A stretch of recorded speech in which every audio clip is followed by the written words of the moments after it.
Hey everyone, welcome to the Zen of Tech. I'm Daniel, and this is the Apple Watch. This is the first generation Apple Watch, but guess what? The second generation Apple Watch, the Apple Watch 2, is almost here. So here's everything you need to know in terms of the Apple Watch 2, all the leaks, all the rumors combined into one video.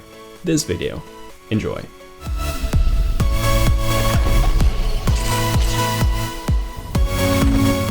Okay, so in terms of the design, the Apple Watch 1, the first generation Apple Watch, had a pretty classic design. It came in 3 different models: the Apple Watch Sport, which was made out of aluminum, the regular Apple Watch model, which came with a stainless steel casing, and then we also had the Apple Watch Edition, which came with a gold casing. And the Apple Watch Sport, especially the space gray model, the one that I have, this is the most popular Apple Watch model. I wonder why? Well, it's definitely not a price. The only problem with the Apple Watch's design, at least in my opinion, is that when you wear it on your wrist, this thing looks like a smartwatch instead of an actual watch. That's because almost all watches are circular, and this one has a square design. And then you also have that OLED display, which looks awesome, but at the same time it also comes with some huge bezels. You won't actually notice these huge bezels unless you're viewing photos, since the entire interface of the Apple Watch is mostly black in order to seamlessly hide those bezels. And in terms of the design, with the Apple Watch 2, we're actually expecting to see the exact same design that we've seen with the Apple Watch 1. Now, there are a lot of reports suggesting that the Apple Watch 2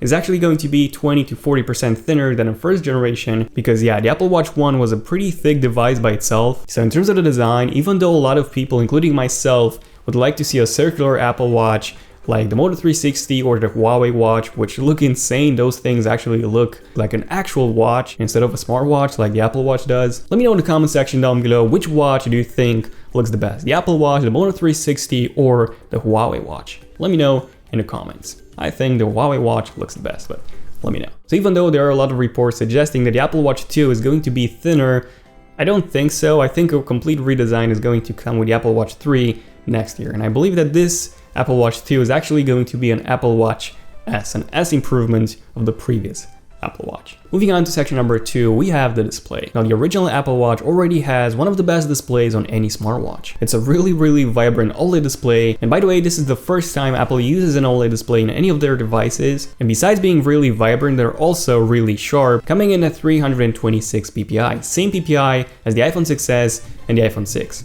So in terms of the display, we're already expecting to see the exact same display that we've seen on the first generation Apple Watch. Same panel, same PPI, same size, or the same panel, same PPI, but a slightly larger, slightly curved display. Basically imagine those bezels going away and being replaced by a full front display. So even though I really hope those bezels going away, I don't think that this is going to happen with the Apple Watch 2. This might be a possibility though. However, a full design is most likely coming with the Apple Watch 3 next year. Because as I mentioned before, the Apple Watch 2 is actually going to be an Apple Watch S model. And speaking of an S models always have improved performance. So section number 3, the specs. So unfortunately, when it came to speed, the original Apple Watch wasn't a champion. It was pretty slow overall, and you actually had a lot of lag when browsing through the interface. And in terms of the Apple Watch 2, since this is going to be mostly an S model, we're actually going to see a lot of performance improvements. So first off, in terms of the RAM, we're going to see a double increase in the amount of RAM from 512 megabytes that we had on the Apple Watch 1 to 1 gigabyte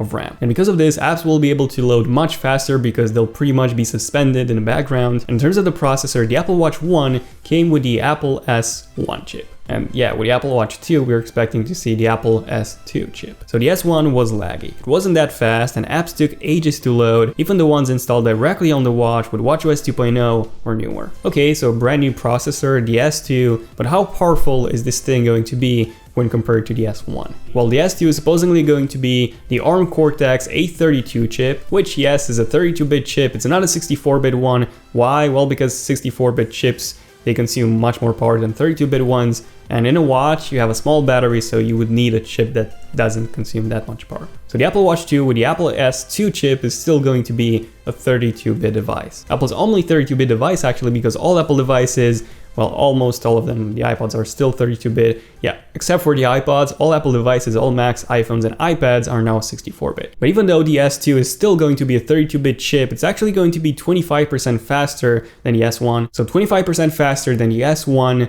and also much lower power consumption, which automatically implies that the battery life will be better than on the Apple Watch 1. More about the battery life in a few minutes, and also much better graphics. But then again, why would you need graphics in a smartwatch? Do you actually game on your smartwatch?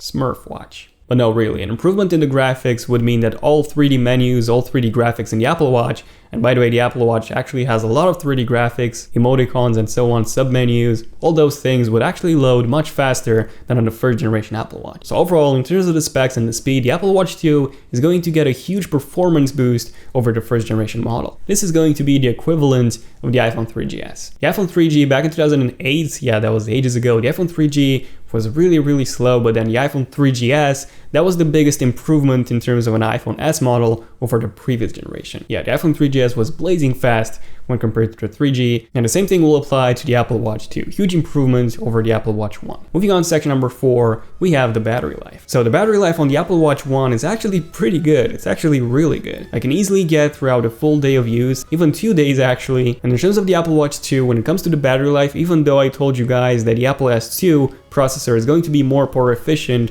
which would imply a much better battery life, no, the battery life is actually going to be mostly the same as on the Apple Watch 1, just because of all those special features. Which brings us to section number 5, special features. So one of the Apple Watch 2's key selling points is going to be this one, a FaceTime camera. Yeah, the Apple Watch 1 doesn't have a FaceTime camera, which is okay because you can still get FaceTime audio calls but not video calls. And yeah, having a FaceTime camera or front-facing camera on the Apple Watch 2 would mean that you would be able to answer video phone calls from FaceTime and maybe even from Skype. That would be really awesome, really cool, in my opinion. However, I don't actually see the point in using your smartwatch to do FaceTime calls, video calls, just because, well, you have your smartphone and that one has a much better display, much larger display, so why not use this instead? Or a tablet, or a computer. And this actually brings us to the second special feature of the Apple Watch 2, which is iPhone independency. So currently with the first generation Apple Watch, you kind of need an iPhone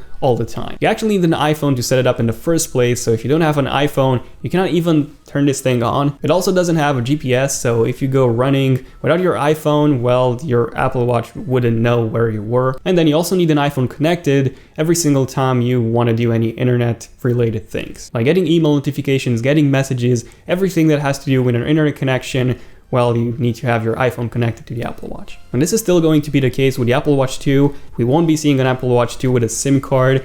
However, the Apple Watch 2 is definitely going to come with a GPS included. And then one of the biggest changes when it comes to the iPhone independency is going to come with watchOS 3.0, which is going to be unveiled in June, by the way, at WWDC. So watchOS 3.0 with an Apple Watch 2 would actually allow you to connect when you're outdoors without your iPhone. The Apple Watch 2 will automatically connect to any Wi-Fi networks that aren't password protected, so you would still get email notifications, messages, even FaceTime video calls, yes, even when you don't have your iPhone nearby. And obviously if there are any Wi-Fi networks that aren't password protected. So this is going to be one of the key selling points of the Apple Watch 2. And then also in terms of those special features, we're also expecting to see some more minor ones, such as an increased water resistancy. The Apple Watch 1 comes with an IPX7, not 67, certification, which means that you can submerge it up to 30 minutes in 1.5 meters of water. So we might just see a small improvement to that, especially when it comes to water pressure. Because even though submerging your Apple Watch currently is fine, taking a shower with the Apple Watch is not that fine. Because the water from the shower head has a pressure,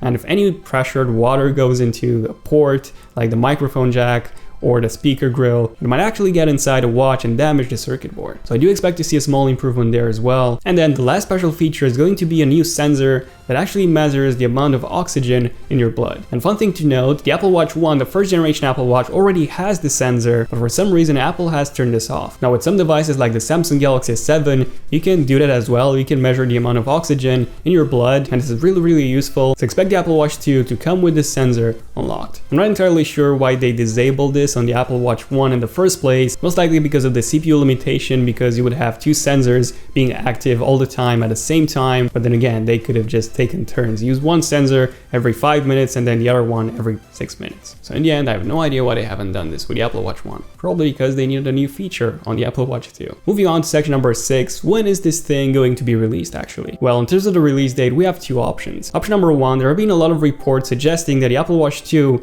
will actually be unveiled this June, so just a few months from now, in June at WWDC. So in case you don't know, WWDC is the developers conference, and it's also when Apple announces new software for both Mac and iOS. So iOS 10 and macOS 10.12 will also be announced and unveiled then. in June. So that's one possibility. Then the second one is in September alongside the iPhone 7's release, which I believe is much more likely than this one. However, I personally don't see Apple releasing two big devices at the same event, the iPhone 7 and the Apple Watch 2. So in my opinion, Apple would actually have another event in October like they used to a couple of years ago. An Apple event this October in which they'll announce the new Apple Watch 2 and the new iPad Air 3 and the new iPad Mini 5 and possibly new iMacs as well, because the MacBook Pros, by the way, are going to be updated at WWDC in June. In terms of the prices, they will most likely stay the same. So Apple has actually recently dropped the price of the Apple Watch Sport to just $300. That's $300 from $350, so yeah, just a bit cheaper now. So that's the baseline model, Apple Watch Sport,